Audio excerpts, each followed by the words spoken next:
مجھ سے کسی نے کہا تھا، میں کہہ دیتا ہوں، چلو بات آئی تو کہہ دیتا ہوں، مجھ سے میرے ایک سنگی نے پوچھا تھا، اس نے کہا کہ پیروں اور مولویوں کے بچے نیک پرہیزگار اور عالم فاضل کیوں نہیں ہوتے؟ تو میں نے کہا مجھے ایسے لگتا ہے کہ مریدوں اور شاگردوں سے اچھا سلوک نہیں کرتے، اس لیے پھر ان کی اولادیں تباہ ہو جاتی۔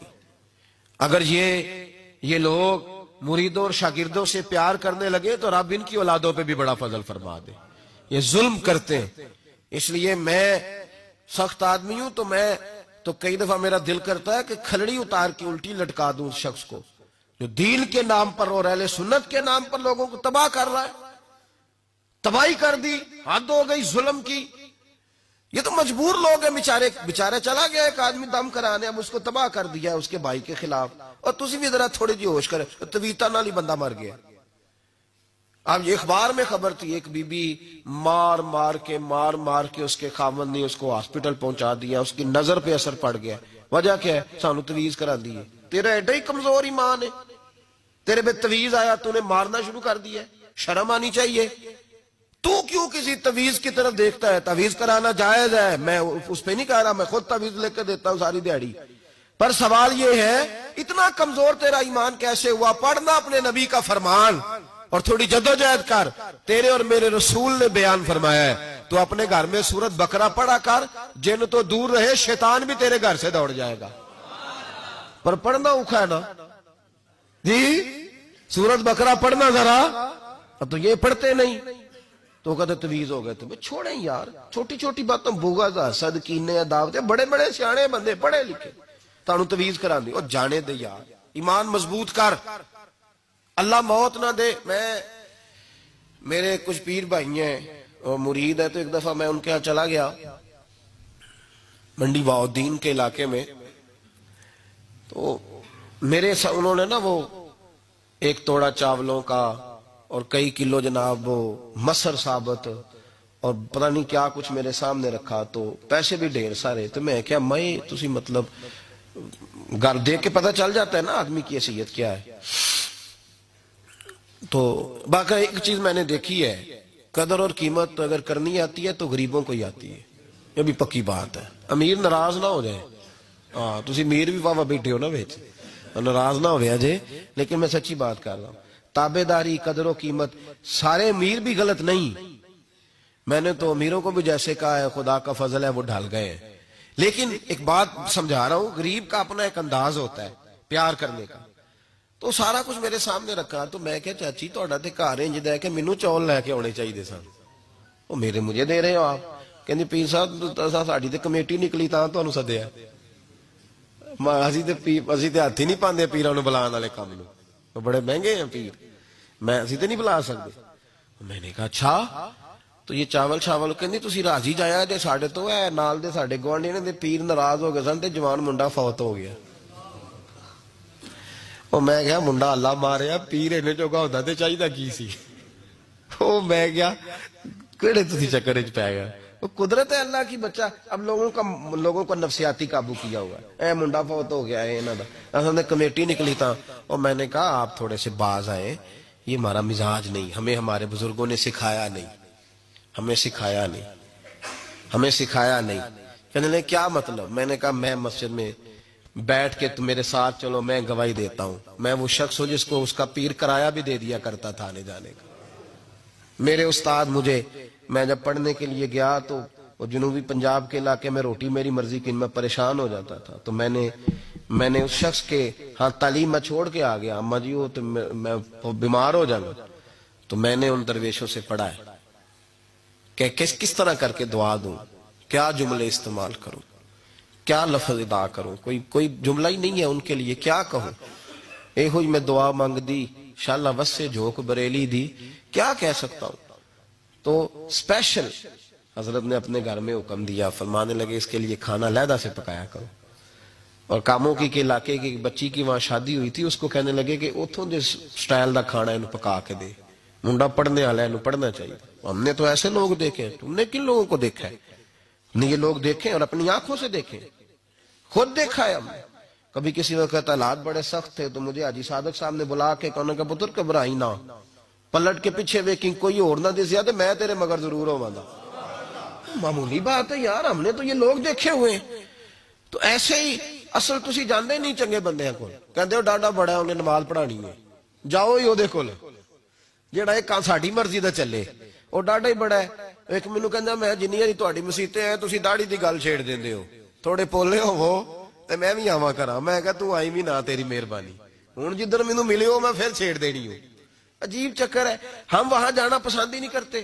بہرحال یہ بات دور نکل جائے گی, میں ادھر ہی رہنا چاہتا ہوں قریب ہی, اور آپ کو کچھ چیزیں سمجھانا چاہتا ہوں, بس وہ سمجھے. وقت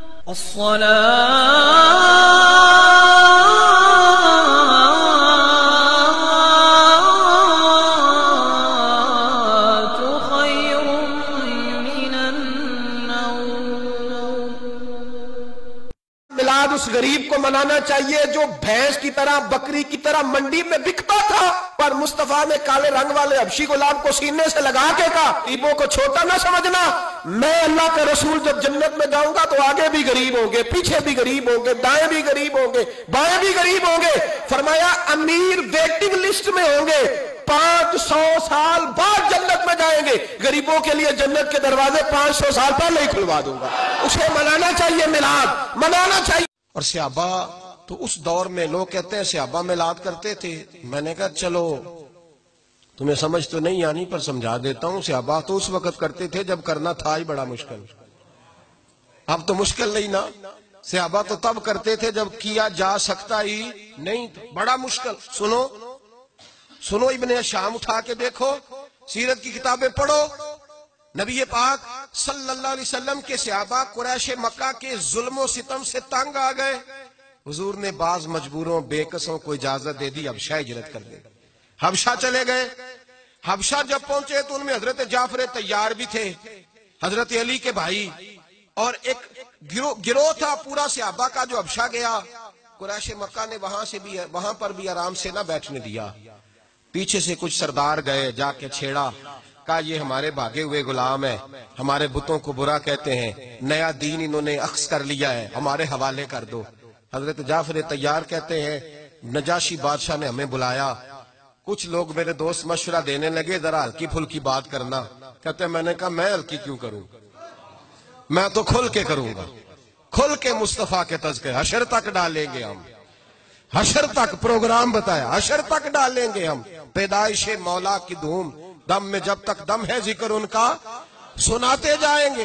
فرمایا میں ہلکی بات نہیں. حضرت جعفر نے نجاشی بادشاہ کے دربار میں کھڑے ہوئے, اسلام کی غربتوں کا عالم, غربتوں کا, ابھی مکے میں رہنے کو جگہ نہیں, مکے والے ستاتے, مدینے ہجرت ہوئی نہیں, ملک شام صحابہ گئے, حبشہ گئے تو وہاں پہلے ہی کافر پیچھے پہنچ گئے.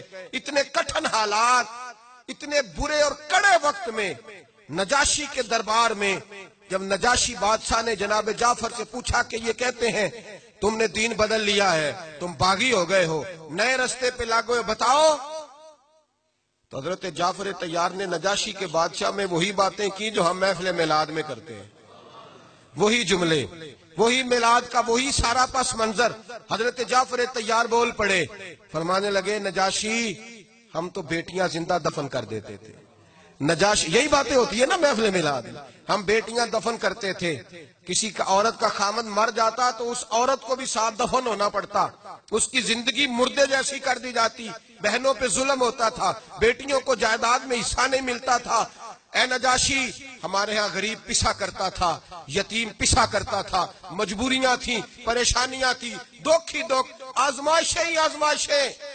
بس پھر اللہ نے ہمیں اپنا رسول عطا فرما دیا, پھر اللہ نے ہمیں اپنا رسول عطا فرما دیا, وہ اپنے پرائے کا غم کھانے والا, مرادیں غریبوں کی بر لانے والا, مصیبت میں غیروں کے کام آنے والا. اللہ نے ہمیں رسول دیا. فرمایا بس ہم اس کے جھنڈے تلے جمع ہو گئے, اور ہم ان کے بتوں کو نہیں مانتے, رسول اللہ صلی اللہ علیہ وسلم کی بات کو مانتے, ایک خدا کی عبادت. تو صحابہ تو وہ باتیں اس عالم میں کہا کرتے جب کہنا بڑا مشکل تھا. انہوں نے وہی میلاد کی باتیں جو ہمارے ہاں ہوتی ہیں, یہی ہوتی ہے نا میلاد کی بات.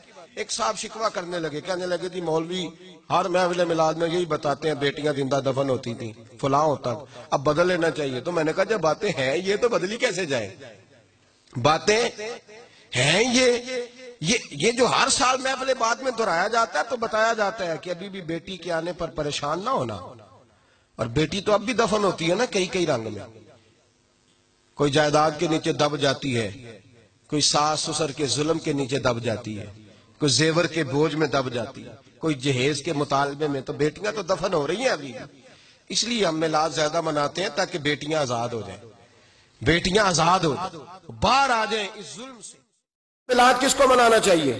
میں نے کہا اس بیٹی کو منانا چاہیے میلاد جو زندہ ہوتی تھی تو دفن کر دیا جاتا تھا، پر میرے رسول نے فرمایا اب جو بیٹی پالے گا نا میں اس کا بازو پکڑ کے جنت میں ساتھ لے کے جاؤں گا۔ میں نے کہا میلاد اس ماں کو منانا چاہیے جس کا بیٹا گلے میں رسی ڈال کے ماں کو منڈی میں بیچ آتا تھا۔ میرے مصطفیٰ کریم نے فرمایا جنت 7 آسمانوں کے اوپر سدرۃ المنتہا کے پاس تھی، پر میں نے وہاں سے کھینچ کے لا کے ماں کے قدموں کے نیچے رکھ دی ہے۔